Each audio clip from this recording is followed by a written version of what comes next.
আসসালামু আলাইকুম। মেডিকেল ভর্তি পরীক্ষার জন্য হাতে ১ মাসের কম সময় আছে এবং তোমরা অনেকেই প্রশ্ন করতেছিলা যে ভাই এই শেষ ১ মাসে আমার সিলেবাস শেষ হয়ে গেছে, আমি কি করব? বা অনেকেরই সিলেবাস শেষ হয় নাই, তোমরা আসলে কি করবা? তো আজকের ভিডিওতে আমি এই শেষ মুহূর্তের প্রস্তুতি নিয়ে আলোচনা করব যে একজন মেডিকেল অ্যাসপিরেন্ট হিসেবে তোমার কি করা উচিত। আচ্ছা, তো প্রথমেই হচ্ছে এই শেষ মুহূর্তে আমি সবচেয়ে বেশি ফোকাস করব প্র্যাকটিস এবং এক্সাম দেওয়াকে। আমি প্র্যাকটিস নিয়ে প্রথমত বলবো যে প্র্যাকটিস আসলে কেন করব। খেয়াল করো, তোমরা যারা অলরেডি ৩ থেকে ৪ মাস প্রিপারেশন নিয়ে আসছো, কোচিংয়ে ডেইলি এক্সাম দিছো, উইকলি এক্সাম দিছো, অথবা অনেকগুলো মডেল টেস্ট হয়ে গেছে, সেখানে অবশ্যই তোমরা একটা বিষয়ের সাথে পরিচিত হয়েছো, একুরেসি। তাই না? তোমরা এক্সাম দিতে গেছো, তোমার মনে হয়েছে না যে আমি ৮০ থেকে ৮৫ এরকম মার্ক পাবো, আমি ৮০ থেকে ৮৫ শিওর ছিলাম, বাট বাসায় আসলা, রেজাল্ট পাইলা, মার্ক পাইছো ৬৫, ৭০ বা আরও কম। মানে খেয়াল করো, তুমি কিন্তু ৮০টা কোশ্চেন পারতা, বা তোমার ছিল যে না আমি যত যত আমার প্রিপারেশন ছিল আমি ৮০-৮৫ মার্ক পেয়ে যাব, বাট তুমি মার্ক অনেক কম। এর মানে আসলে কি? এর মানে হচ্ছে তুমি কোশ্চেনগুলো পারো বাট একুরেটলি আনসার করতে পারো নাই। এরকম না যে তুমি পারোই নাই, তুমি পারো বাট একুরেটলি আনসার করতে পারো নাই। এটা আসলে একুরেসি, এবং এই একুরেসিটা কিন্তু আমি মনে করি যে মেডিকেল ভর্তি পরীক্ষায় ভালো একটা র্যাঙ্ক বলো বা চান্স পাওয়া বলো, সব ক্ষেত্রেই এই একুরেসিটা খুব বড় একটা রোল প্লে করে। আমার ক্ষেত্রে আমি বলি, আমি প্রচুর পরিমাণে প্র্যাকটিস করতাম, এক্সাম দিতাম। আমি ইন্টার সেকেন্ড ইয়ার থেকেই এক্সাম দেওয়া শুরু করি, তাও ওএমআর শিট ভরাট করে, ঠিক আছে? তারপরেও মেন ভর্তি পরীক্ষা আমি ৫টা সহজ প্রশ্ন ভুল করে আসি। আমি এটা সারাদিন আফসোস করবো যে এরকম ইজি 5টা কোশ্চেনে ভুল করে আসছি। এই 5টা কোশ্চেন হইলে হয়তো আমার অনেক ভালো একটা র্যাঙ্ক আসতো। আচ্ছা, তাহলে এটা আসলে অ্যাভয়েড কী করে করবো? যে এই যে আমার একুরেসিটা খুব খারাপ, আমি পারতেছি ৮০টা বাট কারেক্টলি আনসার করতে পারতেছি ৬০টা, ৬৫ বা এরকম। এই একুরেসিটা ভালো করার জন্য প্রধান কাজই হচ্ছে প্রচুর পরিমাণে প্র্যাকটিস বলো, এক্সাম দেওয়া। প্র্যাকটিস এবং এক্সাম, এবং এইখানে এক্সামটা তো আমি সবসময় বলতে পারি না, এক্সাম তুমি রেগুলার হচ্ছে 2 থেকে 3টা বা 4টা হাইস্ট দিতে পারো। এর বাইরে বাকিটা সময় তুমি প্রচুর পরিমাণে প্র্যাকটিস করো, ঠিক আছে? প্র্যাকটিসে গুরুত্বারোপ করো, এবং এটা করলে আসলে কী হবে, তোমার একুরেসিটা বাড়বে। তুমি যেরকম আগে বই খুব ভালো পড়তা, অনেক ভালো বই পড়ে গেছো, বাট প্র্যাকটিস ঠিকমতো করো নাই, আলটিমেটলি এক্সাম হলে গিয়ে কট খাইছো, মার্ক ভালো পাও নাই, তাই না? তা আমি বলবো শেষ মুহূর্তে তুমি এক্সামটাতে অনেক অনেক বেশি গুরুত্ব দাও, বা প্র্যাকটিসটাতে, ঠিক আছে? প্রচুর পরিমাণে প্র্যাকটিস করো এবং নিজের একুরেসিটাকে বাড়াও। এটা তোমরা অনেকে ফেস করো, আমি নিজেও ফেস করছি, বুঝতে পারছো? তোমরা অনেকে এটা ফেস করতেছো এখনও, যে আমি অনেক ভালো পারি বাট মার্ক কম পাচ্ছি, বা আমি ৮০টা দাগায় এসে শিওর, আমি গিয়ে দেখে মার্ক পাইলাম ৬০, ৫৫, ৬৫। তো এটা আসলে হয় এই কারণেই, বুঝতে পারছো? এই সিলি মিস্টেক বলো বা একুরেসি বলো, এটা তো খারাপ। আচ্ছা, দ্বিতীয় কথা হচ্ছে যে ভাই এখন মডেল টেস্ট আমার প্রিপারেশন সেরকম ভালো হয় নাই, বা আমার অনেক পড়া একটু ঘাটতি ছিল সামান্য, তো সিলেবাস শেষ হয়ে গেছে, বাট আমি আসলে রিভিশন দেওয়ার পর প্র্যাকটিস করার জন্য সময় পাচ্ছি না। এটা আসলে একটা মেজর ইস্যু, যে ঠিকমতো রিভিশন দিতে গেলে প্র্যাকটিস করার জন্য পর্যাপ্ত সময় পাওয়া যায় না। এক্ষেত্রে আমি কী বলবো? এক্ষেত্রে প্রথমত কথা হচ্ছে যে তোমার সব কিছু পড়তে যাবে না। তুমি নিজের সর্বোচ্চটা দিয়ে একটা চ্যাপ্টার খুব ভালো করে শেষ করার পর তোমাদের কী টেনিস থাকে যে না আমার তো এবার শেষবার পড়াইটা, তো আমার সব পারতে হবে। তো এই যে এইরকম টেনিসে পরে কী হয় তোমাদের, যে না আমি একটা চ্যাপ্টার খুব ভালো করে পড়লাম, তারপর মনে হইতেছে যে না এই ইনফোটা কী ছিল ভুলে গেছি, এটা কী ছিল ভুলে গেছি, আহা তাহলে আরেকবার পড়ি। তো এই যে আরেকবার পড়তে যাও, যার ফলে তোমার কিন্তু প্র্যাকটিস বলো বা এক্সাম দেওয়ার জন্য তুমি সময় পাবা না। আমি কি বলবো, তুমি প্রথমবার খুব ভালো করে শেষ করার পর তুমি একদম মাথায় নিবা না তোমার কতটুকু মনে আছে কতটুকু মনে নাই, এটা একদম মাথায় নিবা না। তোমার চ্যাপ্টার রিভিশন দেওয়া শেষ হয়ে গেছে, লিভ ইট, বইয়ে ধরবাই না। তুমি সরাসরি প্র্যাকটিস এবং এক্সাম দেওয়া শুরু করো, এবং প্র্যাকটিস এবং এক্সাম দেওয়া শুরু করার সময় তুমি বেশ কিছু কোয়েশ্চেন ভুল করবা, তখন তুমি ওই কোয়েশ্চেন রিলেটেড টপিকগুলো বই থেকে রিভিশন দাও। কী বললাম বুঝতে পারছো? তোমরা কী করো, যে একটা চ্যাপ্টার পুরোটা রিভিশন দিছো, তখন মনে হয় আরে এটা তো ভুলে গেছি, এটা মনে নাই, এরকম চিন্তা আনবো না। তোমার রিভিশন শেষ, লিভ ইট, একদম পড়বাই না। তারপর কী করবা, তুমি সরাসরি প্র্যাকটিসে বসবা, এক্সাম দিবা, এবং তখন তুমি যে সকল টপিক থেকে যে কোশ্চেনগুলো ভুল করবা, সেই টপিকগুলো আরেকবার চোখ বুলাই নিবা। বুঝতে পারছো কী বললাম? তোমরা কিন্তু এই ভুলটা অনেকেই করো, এই ভুলটা করা যাবে না। দ্বিতীয়ত, রিভিশন দেওয়ার ক্ষেত্রে আমার নিয়মটা কীরকম হওয়া উচিত, আমি একটা জিনিস একটু হাইলাইট করবো, তোমরা হচ্ছে উল্টা দিক থেকে রিভিশন দাও। এটা আমি কেন বলি, তোমরা যারা আমার আগে ভিডিও দেখছো খুব ভালো করে জানো, তোমাদের একটা টেন্ডেন্সি আছে যে একটা চ্যাপ্টার শুরু করার পর প্রথম দিকের পার্টগুলো খুব ভালো করে পড়ি, বাট শেষের দিকের পার্টগুলো পড়া হয় না। সেটা একাডেমিক বলো বা অ্যাডমিশন বলো, প্রত্যেকটা স্টুডেন্ট কিন্তু এই ভুলটা করে আসে, আমিও করছি অনেক। তা আমি বলবো যারা আসলে এই সমস্যাটা ফেস করো বা প্রায় সময় করো, ওরা উল্টা দিক থেকে রিভিশনটা শুরু করো। মনে করো লাস্টের দিকে একটা টপিক তুমি ওইটা রিভিশন দাও, তারপরে আগের টপিক, তারপর আগের টপিক, এভাবে উল্টা দিক থেকে রিভিশন শুরু করো। ফলে কী হবে, তোমার কিন্তু পিছনের দিকে টপিকগুলাই পড়া অনেক কম ছিল, রিভিশন কম ছিল, সেগুলো পড়া হয়েছে ভালো করে, তাই না? এবং প্রথম দিকে টপিকগুলো তুমি আগে থেকেই বারবার পড়ো, এখান দিয়ে শুরু করো, বুঝতে পারছো? তো রিভিশন দেওয়ার ক্ষেত্রে আমি বলবো তোমরা উল্টা দিক থেকে রিভিশন দেওয়া শুরু করো। আচ্ছা, এখন আরেকটা বিষয় হচ্ছে যাদের সিলেবাস কমপ্লিট না, অনেকে আসো যারা সিলেবাস এখনও করতে পারো নাই, শেষ করতে পারো নাই, তারা আসলে এখন কোন বিষয়টাই ফোকাস করবা, রিভিশন দিবা নাকি সিলেবাস কমপ্লিট করবা? আমি বলবো যে সিকোয়েন্সটা আমি বলছি সেটাই ফলো করবা। প্রথমত প্র্যাকটিস এবং এক্সামে গুরুত্ব দিবা, দ্বিতীয়ত রিভিশন দিবা, বাট রিভিশন দেওয়ার সময় যে চ্যাপ্টারগুলো বলো তোমার কমপ্লিট হয় নাই বা যে টপিকগুলো তোমার হচ্ছে ঘাটতি আছে, সেগুলোতে একটু সময় বেশি দিয়ে শেষ করবা। যেরকম ধরো তুমি আজকে পড়বা প্রাণীবিজ্ঞানের 3য় অধ্যায় 4র্থ অধ্যায়, এই দুইটা পড়বা, আরও বেশি অবশ্যই পড়বা, বাট আমি উদাহরণ দিচ্ছি আর কি। 3য় অধ্যায় তুমি খুব ভালো করে পারো, 4র্থ অধ্যায় তুমি একটু কম পারো, যেটা খুব ভালো করে পারো সেটা একটু দ্রুত পড়ে ফেলো, একটু সুপারফিশিয়ালি দ্রুত শেষ করো। যেটা একটু কম পারো সেটা একটু সময় নিয়ে, যে টপিকগুলোর সমস্যা আছে বা যে চ্যাপ্টারটা আগে পড়ো না সেটা একটু সময় নিয়ে শেষ করো, বুঝতে পারছো? বাট একদম সিকোয়েন্স ব্রেক করবো না যে না আমার আগে সিলেবাস শেষ করা লাগবে, তারপর আমি এক্সাম বলো প্র্যাকটিস বলো সেগুলো গুরুত্ব দিব, এই ভুলটা ভুলে করবো না। প্র্যাকটিস অবশ্যই করা লাগবে, এক্সাম এখন থেকেই রেগুলারলি এক্সামে শুরু করা লাগবে। এবং এক্সাম দেওয়ার ক্ষেত্রে আমি বলবো সকাল 10টায় একটা করে এক্সাম দাও, বুঝতে পারছো? সকাল 10টায় কেন বলি, অ্যাডমিশন টাইমে তোমরা অনেকে আসলে পড়তে পড়তে রাত জাগার অভ্যেসটা করে ফেলো, এটা আমি করছিলাম। আমি প্রায় সময় সকালে নাস্তা করে ঘুমাইতাম এবং এটা আমার ইন্টার ফার্স্ট ইয়ারের পর থেকেই মোটামুটি একটা অভ্যাস ছিল। এবং তোমরা অনেকেই হয়তো একাডেমিক থেকেই অভ্যাসটা ছিল যে সারা রাত পড়বো, আমি সকালে ঘুমাবো, এবং অ্যাডমিশন আইসাও তোমরা এই সাইকেলটা ফলো করতেছো। আমি যা আগে করছো তা কোনো প্যারা নাই, ভালো করছো, পড়াশোনা করছো, বাট এই টাইমে আইসা যেহেতু তোমার ভর্তি পরীক্ষা হবে সকাল 10টায়, তাহলে অবশ্যই তোমার কিন্তু ওই সকাল 10টায় একটা এক্সাম দেওয়ার চর্চা থাকা উচিত। এখন হুট করে তুমি সারা জীবন সকালে ঘুম থেকে ওঠো 1টায় বা 2টায়, সকাল 7টায় ঘুমাইতে যাও, হঠাৎ করে তুমি এই 1 মাসের তোমার যে অভ্যাসটা ছিল এটা ব্রেক করে সকাল 7টায় ঘুম থেকে উঠে 10টায় গিয়ে পরীক্ষা দিবা, অবশ্যই তোমার ব্রেনটা ঠিকমতো ফাংশন করবে না, বুঝতে পারছো? তাহলে যারা আসলে এই সাইকেলে এখনও আটকে আসো, আমি সকালে ঘুমাই, ঘুম থেকে উঠে দুপুরের পর, এই সাইকেলটাকে ব্রেক করো, এখনই ব্রেক করো এবং চেষ্টা করো প্রতিদিন সকালে বাসায় বসে এক্সাম দেওয়ার। এবং তোমরা এক্সাম এবং সলভ করা দুইটাকে গুলায় ফেলো। এক্সাম দেওয়া মানে কি, তুমি প্রশ্ন নিয়ে বসবা, একটা ওএমআর শিট নিয়ে বসবা, তোমার রোল লিখবা, বৃত্ত ভরাট করবা, বৃত্ত ভরাট করে সকাল 10টায় এক্সাম দিবা, এটা হচ্ছে এক্সাম। তোমরা অনেকে হচ্ছে আনসার মিলানোকে এক্সাম মনে করো, এটা কিন্তু এক্সাম না, এটা সলভ করা, খেয়াল রাখবে। আচ্ছা, রিভিশন গেল, এরপর হচ্ছে এক্সাম। তোমরা অনেকে হচ্ছে কোচিংয়ে 1 তারিখ থেকে হয়তো অফলাইন এবং অনলাইন দুইটা কোচিং বন্ধ হয়ে যাবে এবং তোমরা অনেকটাই ডাইভার্ট হয়ে যাবা, কারণ বেশিরভাগ স্টুডেন্ট কিন্তু নিজের তাগিদে আসলে একটা রুটিন ফলো করতে পারে না, বুঝতে পারছো? যে আমি নিজে রেগুলারলি এগুলো কমপ্লিট করব, এই রুটিনটা ফলো করব, এটা আসলে করা খুব টাফ হয়ে যায়। আমি আমার একাডেমিক টাইমে প্রায় 15 থেকে 20 বা আরও বেশি রুটিন বানাইছি। আমি খুব এক্সপার্ট ছিলাম রুটিন বানাইতে এবং খুব সুন্দর করে আমি সেইগুলা সর্বোচ্চ 2 থেকে 3 দিন ফলো করতে পারতাম, সর্বোচ্চ 2 থেকে 3 দিন, অনেক বেশি। আমি বলবো একদিন খুব ভালো করে ফলো করা হইতো, এরপর থেকেই কমে যাইতো, বুঝতে পারছো? তো আসলে সবার ক্ষেত্রে আমি মনে করি যে আসলে একটা স্ট্যান্ডার্ড রুটিন ফলো করা খুব টাফ নিজের তাগিদে। যদি কোচিং থেকে একটা সিলেবাস থাকে, রুটিন থাকে, যা তোমার আজকে এই পরীক্ষাটা হবে, এই টপিকে পরীক্ষা হবে, তাহলে হয়তো প্রিপারেশন নেওয়া খুব সহজ হয়, একটা তাগিদ থাকে। বাট নিজ থেকে আসলে এই পড়াটা হয় না।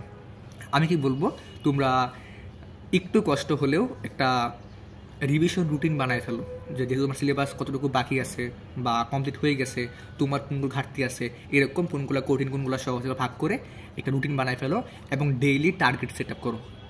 এই ডেইলি টার্গেটগুলো তুমি অ্যাট এনি কস্ট, যত কষ্টই হোক তুমি এই টার্গেটগুলো ফিল আপ করবে, বুঝতে পারছো কি বললাম? Exact time to time routine না বানায়া তুমি ডেইলি রিভিশন বলো বা সিলেবাস কমপ্লিট বলো, দুইটার জন্যই রিভিশন অবশ্যই লাগবে এবং সিলেবাস যেগুলো বাকি আছে শেষ করা লাগবে। একটা কম্প্যাক্ট টার্গেট সেট করো যে আমি আজকের দিনে এগুলো পড়বো, নেক্সট দিন এগুলো পড়বো, এভাবে টার্গেট সেট করে ফেলো। এবং আমরা হচ্ছে যারা আমাকে চিনো, যে আমি একটা রুটিন বানাই দিছি আমাদের ব্যাচের জন্য, তো তোমরা চাইলে সেই রুটিনে ফলো করতে পারো। আমি একটু এলাবোরেটলি বলি, তোমরা প্রথমত যে ফুল সিলেবাসের জন্য তোমরা কী করতে পারো, একটা মনে করো তোমার বোটানি পড়বো আজকে, তো বোটানিতে শর্ট সিলেবাস যেগুলো ছিল সেগুলো তুমি একদিন টার্গেট সেট করো, শেষ করো। যেগুলো ফুল সিলেবাস ছিল, মানে এক্সট্রা সিলেবাস যেগুলো তোমার সিলেবাস ছিল না, সেগুলো একদিনে শেষ করো। এবং পরের বার পুরো টপিকটা একবার রিভিশন দাও, তোমার 3 দিন বা 4 দিনে মোটামুটি শেষ হয়ে যাবে। তারপর জুলজি এভাবে শেষ করে ফেলো। এভাবে তুমি শর্ট ফুল একটু গুছায়া ওরিয়েন্টেডভাবে তুমি রিভিশন রুটিন বানাতে পারো। যদি রুটিন বানানো প্যারা হয় অনেক বেশি, তাহলে কমেন্টে চেক করলে আমি একটা গ্রুপের লিঙ্ক দিয়ে দিব, সেখানে আমার একটা রুটিন বানানো আছে, তোমরা সেটা ফলো করলে হবে। আচ্ছা, তাহলে এটা আসলে কোচিং বন্ধ হয়ে যাওয়ার পর একটা স্পেসিফিক রুটিন বা নিজের একটা টার্গেট সেট করে পড়াশোনা করতে পারো। রুটিন বলতে টার্গেট সেট করো, বুঝতে পারছো? তাই আমি আজকে সারাদিনে এই টপিকগুলো শেষ করব। আচ্ছা, এরপর লাস্ট মুহূর্তে আইসা তোমরা অনেকে হচ্ছে অতিরঞ্জিত বেশ কিছু টপিককে গুরুত্ব বেশি দাও। এক্সট্রা সিলেবাস, এক্সট্রা রাইটার, আন্তর্জাতিক নতুন অ্যাড করছে, পইরা উল্টায় ফেলবো, এরকম অনেক কিছু নিয়েই তোমরা ভালো রকম পেন খাও। আচ্ছা, আমি প্রথমত এক্সট্রা রাইটারের বই নিয়ে কথা বলি। তোমরা যারা একাডেমিকে এক্সট্রা রাইটার পড়ো নাই বা অ্যাডমিশনের প্রথম 2-1 মাসে এক্সট্রা ইনফো খুব বেশি মাথা ঘামাও নাই বা পড়ো নাই, আমি শেষ মুহূর্তে এসে বলবো আল্লাহর ওয়াস্তে তোমরা এই জিনিসগুলোর মাথা ঘামাবা না, একদম হাতে দিবা না। কেন বললাম? তুমি যারা আমার আগে ভিডিও দেখো ওরা আসলে অভ্যস্ত এটা নিয়ে, বা আমি বলছি বিষয়গুলো। কী হবে তোমার, তুমি যেই মেন বইটা পড়ে আসছো সেই মেন বইটাই কিন্তু তোমার প্রত্যেকটা ইনফো তোমার মুখস্থ আছে, ভালো মতো মুখস্থ আছে, ঠিক আছে? তুমি বারবার ওটা রিভিশন দিছো, একাডেমিকে পড়ছো, অ্যাডমিশনে পড়ছো, এইদিন তোমার এরকমও মনে আছে একটা ইনফো তোমার বইয়ের কোন সাইডে আছে, এটা কি বাম সাইডে পেজে আছে নাকি ডান সাইডে পেজ আছে, উপরে আছে নাকি নিচে আছে, এরকম কিন্তু তোমার বিষয়গুলো মাথায় এখনও আছে। বাট যখন তুমি এই মেন বইয়ের পাশাপাশি আরেকটা বই দেখে পড়া শুরু করবা, তখন কিন্তু এই ইনফোগুলা, এই মেমোরিগুলো উল্টাপাল্টা হয়ে যাবে। আলটিমেটলি এক্সাম হলে গিয়ে কনফিউজড হয়ে যাবা, যারা কিনা পড়ছিলাম এটা হবে নাকি এটা হবে। ইভেন বেশ কিছু তথ্য কিন্তু বিভিন্ন বইয়ে বিভিন্ন রকম। তো আমি বলবো একাডেমিকে এবং অ্যাডমিশনের প্রথম কয়েক মাসে তুমি যেই বইটা পড়ে আসছো, যেই ইনফোগুলো পড়ে আসছো, সেগুলো এখন বারবার রিপিট দাও। নতুন করে এক্সট্রা রাইটার বলো বা হচ্ছে এক্সট্রা ইনফো নিয়ে মাথা ঘামানো এই টাইম আসলে বোকামি হবে, বুঝতে পারছো? দরকার নাই। আচ্ছা, আরেকটা হচ্ছে আন্তর্জাতিক অ্যাড করছে, অবশ্যই আমি পড়তে না করবো না, অবশ্যই আন্তর্জাতিক পড়বা, বাট একটা জিনিস খুব ভালো করে খেয়াল রাখবা। কোন বিষয়টা? আমি সবসময় বলি ভিডিওতে, পড়াশোনা করার সময় বিশেষ করে অ্যাডমিশন টাইমে জানার থেকে বেশি চিন্তা করবা যে আমি কোন জায়গায় আমার সময়টা ইনভেস্ট করলে লাভটা বেশি হবে আমার। এখন তুমি মনে করো 2 দিন পড়াশোনা কইরা একটা সাবজেক্ট পড়াশোনা করো 2 দিন, তুমি এনশিওর করতে পারবা 2 থেকে 3 মার্ক। আমি সেই 2 দিন পড়াশোনা কইরা 4 থেকে 5 মার্ক এনশিওর করতে পারবো। আমার জন্য লাভজনক কোনটা? আমি যেখানে সেম সময় ইনভেস্ট কইরা আমি বেশি মার্ক এনশিওর করতে পারবো, তাই না? এখন তুমি অ্যাজিউম করে নাও যে ভর্তি পরীক্ষায় আন্তর্জাতিক টপিক থেকে 3টা সর্বোচ্চ 4টা প্রশ্ন আসবে। এতটা আসার কথা না, 3 থেকে 4টা প্রশ্ন আসবে, ঠিক আছে? ধরে নাও আর কি। তাহলে এই 4 মার্কের জন্য তুমি যদি প্রতিদিন 4 থেকে 5 ঘন্টা আন্তর্জাতিক পড়ো পুরো 1 মাস, তোমার কি মনে হয় এটা অর্জিত হবে? অবশ্যই না। কারণ তুমি এইখানে যে সময়টা দিয়া 3 মার্কের মতো এনশিওর করতে পারবা, তুমি সেম সময়টা যদি অন্য একটা টপিক বলো, ইংরেজি বলো, যেরকম সিনোনিম অ্যান্টোনিম তুমি জীবনও পারো না, এখনও পারো না আমি জানি, তাই না?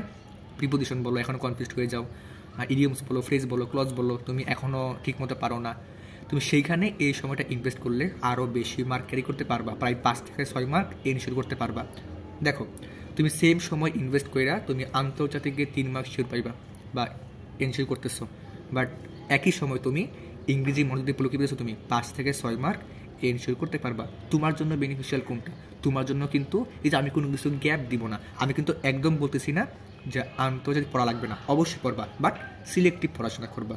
তোমারে একটা কোচিং থেকে এত মোটা একটা বই ধরাই দিবে যে নাও পড়ো, হাতে আছে মাত্র 25 দিন, এটা পড়ে শেষ করো, আলটিমেটলি লস তোমার, বুঝতে পারছো? কারণ এই মুহূর্তে প্রত্যেকটা সময় খুব ক্রুশাল। তোমার জানা লাগবে যে আমি কোন জায়গায় কোন সময়টা ইনভেস্ট করলে আমার জন্য বেনিফিশিয়াল বেশি হবে, বুঝতে পারছো?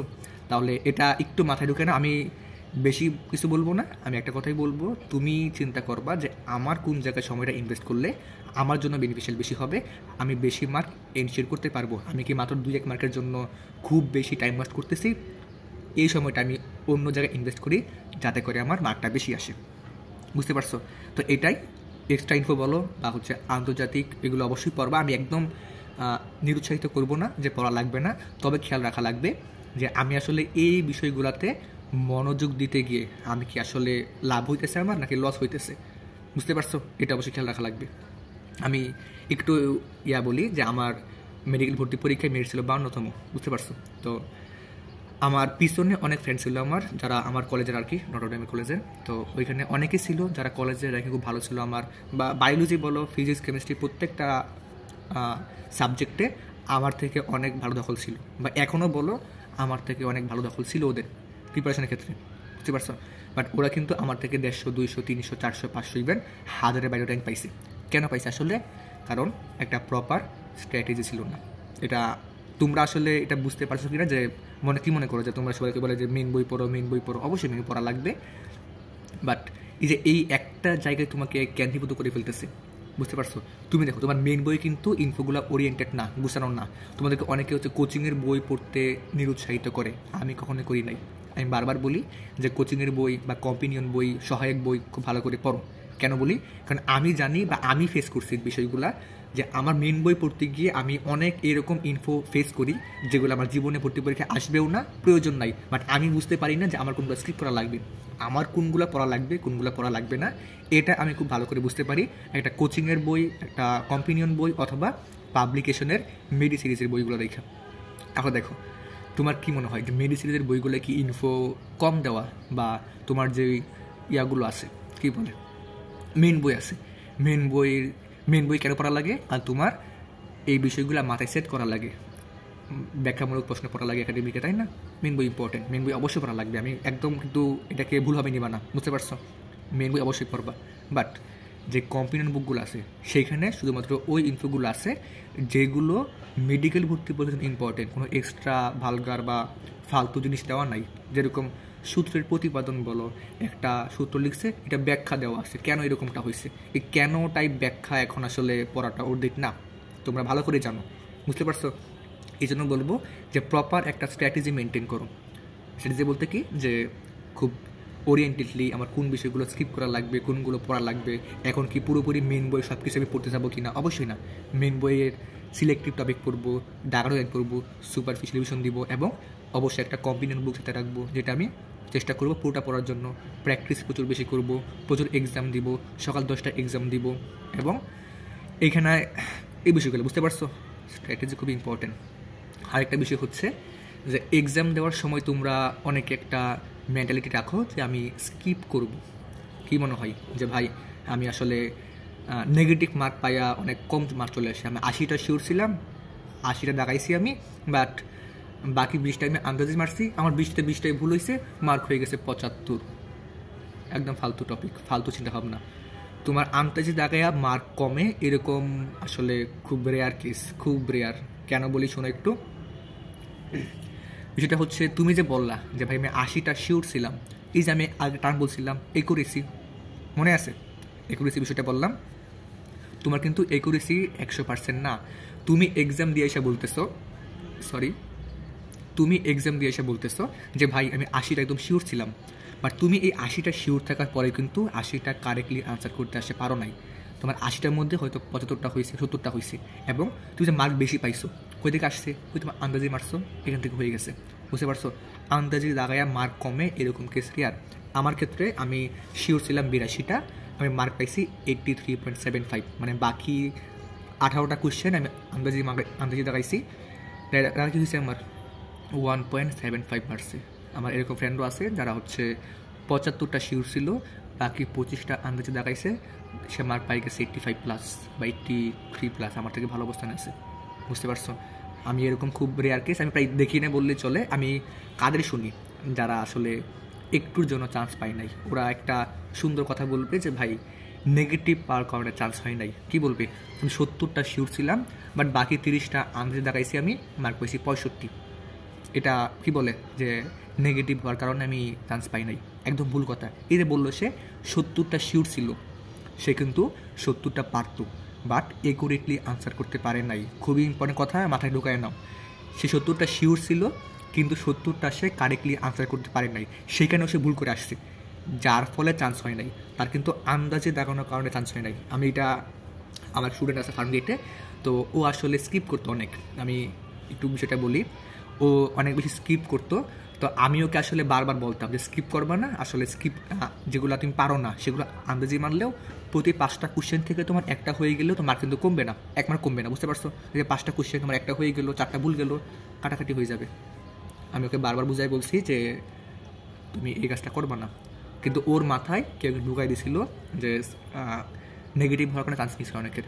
তো সে এই বইটা বারবার করতো। তো লাস্টে বিরক্ত হইয়া ওই আমি একটা কোশ্চেন নিছি, 25টা কোশ্চেন নিছি টেস্ট মুছে। তো ওই কোশ্চেনটা নেওয়ার পর আমি ওরে বলছি তুমি কোশ্চেন দেখবে না, অপশন দেখবে না, তুমি শুধু বললাম কি দেখাবো। কোশ্চেন আমার কাছে, ও বলছে 1 নাম্বার কি, ও মানে না দেখে বলেছে A, 2 number B, 3 number A, 4 number D, এরকম উল্টাপাল্টা বলতেছে। প্রত্যেকবার এরকম আন্তাজি 25টা কোশ্চেন দেখানোর পর প্রত্যেকবারই 1 মার্ক, 2 মার্ক, 3 মার্ক করে বাড়তেছে, নেগেটিভ একবারও হয় নাই। খেয়াল করো, ও কিন্তু কোশ্চেন দেখেও নাই। যদি কোশ্চেনগুলো দেখতো, একটা আইডিয়া করতে পারতো, একটা রাইট আইডিয়া হইতো, তখন হয়তো যেগুলো পারতো না সেগুলো এখান থেকেও 2-1টা বেশি কারেক্টলি আনসার করতে পারতো। সে কিছুই পারে না, একদমই পারে না। সে চোখ বন্ধ করে সে কোশ্চেন দেখে নাই, বুঝতে পারছো? কোশ্চেন আমি দেখতেছি, ও বলতেছে 1 নাম্বারে এ দেন, 2 নাম্বারে বি দেন, এরকম এরকম করছে। আমি 2বার পরীক্ষা নিছি 25 মার্কের করে, একবারও ওর মার্ক নেগেটিভ আসে নাই, প্রত্যেকবারই পজিটিভ আসছে। দেখো, কোশ্চেন দেখে নাই, অপশন দেখে নাই, তারপরেও পজিটিভ মার্ক আসছে। যদি সে কোশ্চেন দেখে চিন্তা করতো, মার্ক কি কমতো তোমার মনে হয়? অবশ্যই কমতো না। তোমরা এই ট্রাইটা করতে পারো। তুমি একটা 50 মার্কের একটা কোশ্চেন নাও, তুমি চোখ বন্ধ করে 1-এর হচ্ছে এ, 2-এর হচ্ছে বি দাগায় দাও চোখ বন্ধ করে, তুমি দেখো তোমার মার্ক নেগেটিভ আসে কিনা। যদি নেগেটিভ আসে তাহলে তোমার কপালটা হচ্ছে একদম পুরা কপাল, খুবই খারাপ কপাল। কারণ প্রতি 20-30 জনে একজন থাকে এরকম যে কপালে কিছু নাই। বাট আমি এরকম দেখি নাই যে আন্তাজি দাগায় মার্ক নেগেটিভ আসছে বা চান্স মিস গেছে। বুঝতে পারছো? ওদের চান্স মিস গেছে, ওদের একুরেসি খারাপ। ওই যে সে বলে আসলো যে ভাই আমি 70টা শিওর ছিলাম, সেগুলা ও পারত, কিন্তু সে কারেক্টলি আনসার করতে পারে নাই। বুঝতে পারছো? তো আমি একটু সামারি করি যে বিষয়গুলো বলছি, আশা করি প্রত্যেকটা জিনিস তোমাদের বুঝতে পারছি, তাই না? প্রথমত, প্রচুর প্র্যাকটিস করো। কেন করো প্র্যাকটিস? যাতে তোমার একুরেসিটা বাড়ে। দ্বিতীয়ত, তুমি রিভিশন দেওয়ার ক্ষেত্রে তুমি একটা চ্যাপ্টার শেষ করার আগেই বা একবার পুরোপুরি শেষ করছো, তখন কি মনে হয় যে আমার হাতে সময় নাই এখন, বা আমি অনেক পরে ভুলে গেছি, আমি আরেকবার রিভিশন দিই। এই ভুল করবা না। রিভিশন শেষ, বই ফেলায় দাও, তুমি এক্সাম বা প্র্যাকটিসে গুরুত্ব আরোপ করো। রিভিশন দেওয়ার ক্ষেত্রে উল্টা দিক থেকে রিভিশন দেওয়া শুরু করবা, প্রচুর এক্সাম দিবা এবং চেষ্টা করো এখন থেকেই সকাল 10টায় বৃত্ত ভরাট করে এক্সাম দেওয়ার। তৃতীয়ত, সব কিছু দেখাবা, স্কিপ করবা না, একদম বুঝতে পারছো? স্কিপ করবা না। আমি বারবার বলি তুমি এই এক্সপেরিমেন্টটা নিজের উপর করো, তারপরেও এক্সাম হলে একটা স্কিপ করবা না। আমি আরেকটা উদাহরণ দিই। আমি প্রথমবার যখন আমার স্টুডেন্ট ছিল, একজন মিরপুরের স্টুডেন্ট, নাম শাফিন, এখন মুগদা মেডিকেলে আছে। ওরে আমি লাস্টের দিকে প্রায় লাস্ট 10 দিনে একদিন গেছিলাম, আর বাকি দিন যাই নাই। কিন্তু ভর্তি পরীক্ষার আগের দিন ওর বাসায় গেছি। আমি বাসায় গিয়ে বলে আসছি অ্যাট এনি কস্ট চাই কিছু হয়ে যাক তুমি 100টা কোশ্চেন দাগায় আসবা। ও হচ্ছে একটু পাকনা বেশি, ওই ফিজিক্সের 4টা কোশ্চেন স্কিপ করে আসছে, সব মিলে ফিজিক্স কেমিস্ট্রি মিলে 4টা কোশ্চেন স্কিপ করে আসছে। বাসায় আসার পর আমার কল দিয়ে বলতেছে ভাই আপনি এই কথাটা বলছিলেন, আমি যে 4টা যেই আনসার ভাবছিলাম সেগুলোই কারেক্ট ছিল, কিন্তু আমি ভয়ে দাগাই নাই 4টা। দেখো 4টা কোশ্চেন হইলে কিন্তু তার 4 মার্ক বাড়তেছিল। ও ঢাকা মেডিকেলে হয়তো, ওর এখন মুগদা মেডিকেলে আছে। বিষয়টা বুঝতে পারছো? বা ঢাকার টপ নিয়ে থাকতো আর কিন্তু একটাই, বা সলিমুল্লাহ মেডিকেলে। খেয়াল করছো? এরকম হয় কিন্তু। তাহলে আমি বলবো তুমি যদি এই কথাগুলো একটু উল্টাপাল্টা মনে হয় বা মাথায় ঠিকমতো কাজ না করে, তুমি নিজে বাসায় এক্সাম দাও বা এরকম একটা এক্সপেরিমেন্ট করো, তারপর করো, ঠিক আছে? দ্বিতীয়ত, এক্সট্রা ইনফো বলো বা হচ্ছে আন্তর্জাতিক অবশ্যই পড়বা, বাট এত বেশি করবা না। যেরকম তুমি আগে পড়ে থাকো, রিভিশন দাও, দ্যাটস ওকে, বাট নতুন করে তুমি এক্সট্রা ইনফো বা এক্সট্রা রাইটার নিয়ে মাথা ঘামাবা না। এবং আন্তর্জাতিক এটা অবশ্যই পড়বা, আমি অবশ্যই পড়তে বলবো। বিসিএস কোশ্চেন বলো, অ্যানালাইসিস সবগুলো পড়বা, বাট এরকম করবো না যাতে করে আন্তর্জাতিকে 2 মার্ক পাইতে গিয়া তোমার ওইখান দিয়ে 4 থেকে 5 মার্ক নাই হয়ে যায়। বুঝতে পারছো? এটা আর কি। আর এই টাইম আসলে এক্সাম দেওয়ার ক্ষেত্রে আমি বলবো একটু তুলনামূলক সহজ কোশ্চেনে এক্সাম দাও, কারণ এক্সামে মার্ক অনেক কম আসলে বা যাদের আসলে রিভিশনে ঘাটতি ছিল, প্রিপারেশন কম ছিল, ওরা একটু কম্পারেটিভলি একটু কঠিন কোশ্চেনে এক্সাম দিয়ে ঘাটতিগুলো ফাইন্ড আউট করতে পারো। তবে শেষ 10 থেকে 15 দিনে চেষ্টা করবা মডেল টেস্টগুলাই কনফিডেন্স বিল্ড আপ করার জন্য এক্সাম দিতে। বুঝতে পারছো? লাস্ট 3-4টা পরীক্ষা, যাতে করে তোমার কনফিডেন্সটা একটু ভালো থাকে এবং এক্সাম হলে এক্সামটা ভালো হয়। যদি তুমি মানে এক্সামের 2-1 দিন আগে কঠিন কোশ্চেনে এক্সাম দিয়ে মার্ক অনেক কম পাও, নার্ভাস থাকো, ভয়ে থাকো, তাহলে কিন্তু মেন এক্সামে একটা ইফেক্ট ফেলবে। বুঝতে পারছো? তো এটা খেয়াল রাখো। চেষ্টা করবা শেষ 2-1 দিনে একটু কম্পারেটিভলি সহজ কোশ্চেন এক্সাম দেওয়ার। তোমাদের আরও কোনো কোশ্চেন থাকলে আমি কমেন্টে একটা লিঙ্ক দিয়ে দিব, আমাদের টেলিগ্রাম গ্রুপের লিঙ্ক, সেখানে তোমরা যে কোনো কোশ্চেন করতে পারবা, এবং যে কোনো কোশ্চেন করলে আমরা চেষ্টা করবো হেল্প করার। এবং অনেক দিন পরে ভিডিও আসতেছে, আমার প্রফ চলতেছিল আসলে, 2টা পরীক্ষা শেষ হইলো, অ্যানাটমি রিটেন 2টা হয়েছে, এবং সামনে সব পরীক্ষায় বাকি। তো আমার জন্য দোয়া করবা যাতে পরীক্ষাগুলো ভালো হয়, আর কি। আসসালামু আলাইকুম, টাটা, আল্লাহ হাফিজ।